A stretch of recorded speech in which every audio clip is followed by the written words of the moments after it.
This story happened a while back. I must have been about 9 or 10 years of age.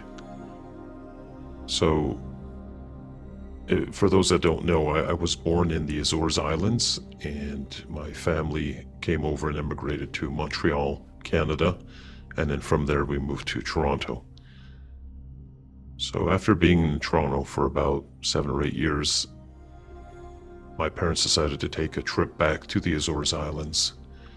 They still had family there. My dad's parents were still alive at the time. My mom had brothers and sisters, the same as my dad, and a lot of friends. At the time, it was just me and my sister. My sister and I are 6 years apart. So parents decided to go back to the Azores. Now, the way it worked back in that time, there were no direct flights to the islands.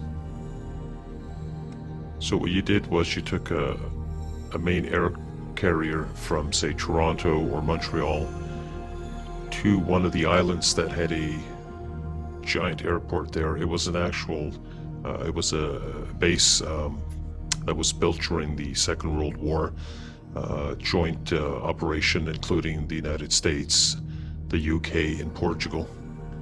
And that was a kind of a middle point between Europe and North America for the Allies to refuel supplies. So a giant base was built there, a very big runway, and it also was used for commercial travel too. So you had to take a flight to that island. The island's name is Terceira, which in Portuguese or Spanish means third. It was actually the third of the 9 islands that were discovered back in the 14th century by Portuguese explorers. So you would land on the island of Terceira, and then you would take another flight from Terceira to San Miguel Island, where I'm from, or St. Michael's Island, named after the Archangel. So the whole time, it probably took you from Toronto to Montreal. You took a flight, it took you about an hour. There was a layover for 2 or 3 hours, and sometimes the plane was late, so it could be a little longer. And then you would take that plane from Montreal to Terceira Island. Then there was a layover. Usually you'd get there in the middle of the night. It's a 4-hour time difference. So you'd land in the middle of the night, and in the early morning around 7:30, 8 o'clock, you would then take a smaller plane, sort of an island hopper, that took you in between the islands. So the story begins in Toronto. So a few days before the trip, I was feeling a little antsy, and for those that know me, a lot of unusual things kind of happen around me, and some good, some unusual, some very strange. But all in all, I mean, I was a happy child. I spent a lot of time reading as a kid, and I like to doodle. I draw random pictures here and there, and there was no meaning to them, just doodling. But there was times when I would really take an interest in doodling, and when the drawings became very graphic, then it was time to be concerned. A few days leading up to the trip, I was feeling, again, like I said, uneasy. So I would doodle here and there, little pictures of airplanes. I loved drawing airplanes. I've always had a fascination with flying. But I remember having a dream when I was very young, and it involved a flight, being in an airplane, and suddenly something really bad happened, and someone was yelling for help and asking they needed someone to land the plane. And for some reason, they were looking at me. And I thought, in my dream, what am I going to do? I don't know how to land a plane. So then I would be forced to jump out of my chair and run towards the cockpit, get into the pilot's chair, and somehow land this plane. And I'd wake up suddenly before I landed it. Which, by the way, I still get those dreams once in a while. So very cautious when I'm flying. But it was just a dream. And so I started to doodle a lot of airplane pictures. And I've also, again, like I said, fascinated with flight and space and that type of thing. I remember running out of scrap paper, so I asked my mom, and she gave me, back in those days, the airmail envelopes. They were kind of a lightish blue color with a little blue and red little checkered pattern around the edges, for those of you that remember.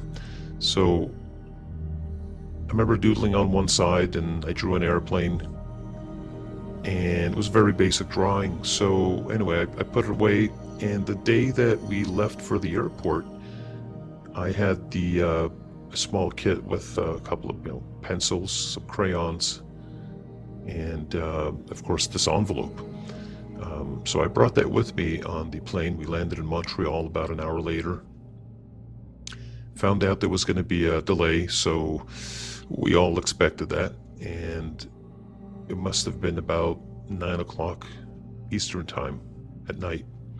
So we sat in the terminal in Montreal with several hundred other people, and then proceeded to just pass the time. Some people played cards and just talked and reminisced and socialized. So we got onto the plane finally. It was about 1 in the morning Eastern time, so 4 hours late. So everything was fine. We boarded, plane took off, no issues. It was a 4.5 hour, 5 hour flight, roughly, depending on the tailwinds, from Montreal to Terceira Island. And if I can recall, it was a 747 that we took across the ocean there. So anyway, night flight across the Atlantic Ocean. We landed in Terceira Island in the morning, and I mean, we're all tired, and I had slept a little bit on the plane, but again, really excited to be on the plane, and so I stayed up most of it, for most of the flight. But when we landed in Terceira, I felt this uneasy feeling, and I kept looking at my mom, and she would ask me what was wrong, and so I don't know, I just feel weird, and I suddenly felt the urge to take out my pencils and that envelope that I was using as a sketch pad. And suddenly I started to detail the plane a little more. And the way I drew the airplane, the nose of the airplane was towards my right and the tail of the plane was towards my left hand. So if you could picture that, I started to get more into detail, and then I started drawing on the left side of the plane, the wing. I started to draw some detail around the middle of the wing there, and started to draw some drops there, like rain. And anyway, spent a little time doing that, but the whole time I felt just weird, and it wasn't like, being on the airplane, I felt, fine and all. It's just something wasn't right. It wasn't a physical feeling, so to say. I just couldn't explain it at the time. But I continued doodling, and then the next thing I doodled, this is gonna shock you, but I drew a small little devil sitting on the plane wing, staring back at the plane. And I had him drawn up with a very odd-looking face. I put little horns on him, a tail. And as I'm drawing this, my mom looks over and says, "What are you doing?" And I said, I don't know, I just feel compelled to draw this. She goes, "What is that?" I go, "It's like a demon or a devil or something sitting on the plane wing, looking back and laughing at everyone. And there's this stuff that's falling off the wing like rain." And she says, "That's ridiculous." She goes, "Why would you do that?" She goes, "Have you seen this on TV or anything? Or like, what got you to do this?" I said, "Well, no, I just feel compelled to draw this." I said, "And I don't know why." She says, "Give me that." So she took that scrap envelope and folded it in half, put it in her purse, and just told me to behave myself and, just wait until we got called for the next flight. So we had already completed 2 legs of a 3-leg trip. First leg, Toronto to Montreal. The second leg, Montreal to Terceira.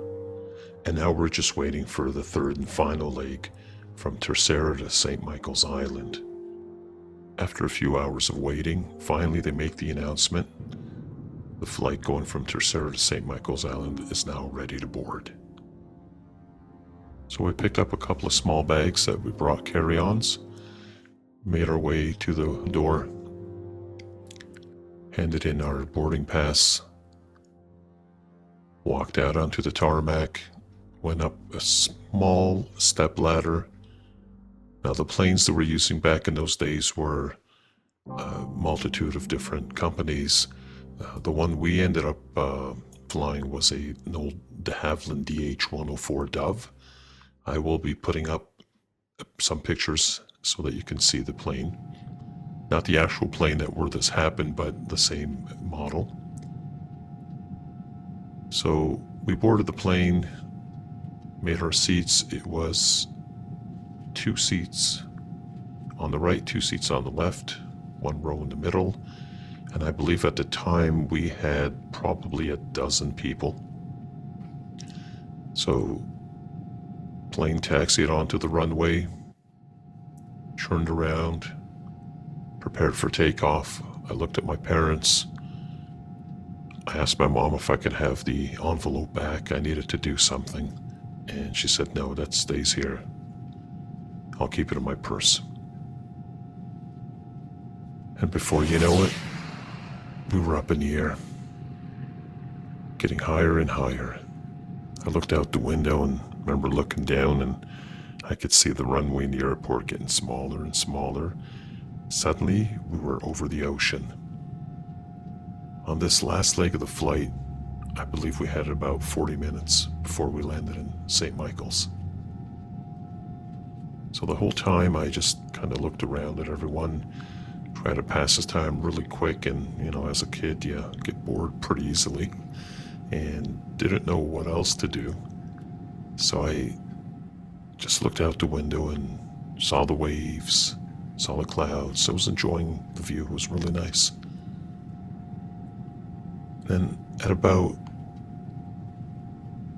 half an hour into the flight, I suddenly started getting that weird feeling again, and I looked at my mom, and she was just there with her eyes closed, and she hated flying, and I could see she was praying. In her mind, she was praying. She had her hands clenched together, and my dad was just sitting there, enjoying the ride. So at this point, I figured we got probably less than 15-20 minutes left to go in the flight. So I'm making the most of it. So I'm staring out the window. All of a sudden, this purple water starts to spray from underneath one of the flaps of the wing on the left side. So I just sat there and I looked at that and I thought, well, that's kind of strange. It's purple in color and it's not raining. What's going on? So I went over and squeezed my mom's hand, and she looked at me, and I said, look out the window. She goes, why? I said, there's some purple water on the wing. So she leans over and takes a look out the window and says, oh my God. So not to startle anyone, she got the attention of one of the flight attendants. So she came over, and my mom said, just look out the window and tell me what that is, because that doesn't look good. And the flight attendant looked at her and said, oh my God, I gotta call the pilot. So she went up really quick, got one of the pilots to come back. We both got out of our seats. He came over, he looks in, and he says to her, start preparing for a possible crash landing or a hard landing. I'll let you know. So he said it in Portuguese, and of course we understood that, but he said it very quietly, and he told us not to panic or, get excited. So he goes up to the front. We sat down. The flight attendant started to get everyone's attention and started to shift people around. I remember we still sat in our seats, but a few people she moved over to the other side of the plane. It looks like they were trying to balance some weight around, and asked a few people to move over to one side, and one part of the plane was more emptier than the other.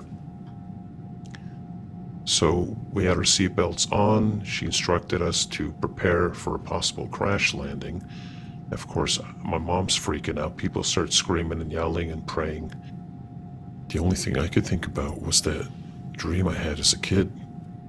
And I felt helpless. I thought, well, what can I do here? I remembered the drawing on the envelope. Had a little devil sitting on the left wing, looking back at all of us, sitting in the airplane, laughing at us while this liquid was spraying out. How did I know about that? I felt very uneasy drawing that, but I drew it for some reason. Anyway, next thing we know, the plane's coming in pretty quick, and the pilot announces that we're going to actually land on the island. We're going to make the runway, but it's going to be a hard landing. So everyone's still panicking and yelling and screaming. I just sat there. I continued looking out the window, and if you've ever flown to these islands, it's actually a very beautiful view on a normal flight. So you can see the ocean, and then I can still to this day remember looking down, and I saw dolphins in the water, just skipping up and jumping through the water, through the waves. That's how close to the water we were. And the plane struggled up and down for the next few minutes, and people were screaming and yelling, crying, and it was very, very bumpy. And then suddenly the plane did a sharp left turn to start entering onto the runway. And that's when I saw the land. And you could see the tip of the island right underneath us, and we almost hit the land. So the plane straightened itself up. We started coming in for the landing. We're coming in really fast, and all of a sudden, there was a big giant thud. The wheels touched down, and then the nose touched down, the front wheel. And the plane was going very, very fast, and you can feel the pilot was struggling to keep it stable. And everyone was screaming and screaming, and the flaps never came up on the wings. So we finally came to a stop. There were emergency vehicles there, fire department, police, the airport maintenance crews.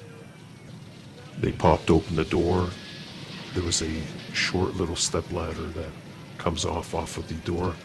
We all quickly exited the plane. Thankfully, the plane didn't crash, obviously, but there was no fire. The tires had blown. Luckily, nobody was hurt. A lot of people were still shaken up. I just couldn't stop thinking about that drawing, that little doodle I made. So we were making our way over to the terminal, and suddenly we heard someone yelling for us. So we turned around, and it was the flight attendant. So we walked towards her. She brought the captain with her, and she said, "This young man's the one that alerted me about the leak in the wing." So he looked down, he dropped down on one knee to get to my level, shook my head. He says, "Young man, thank you very much."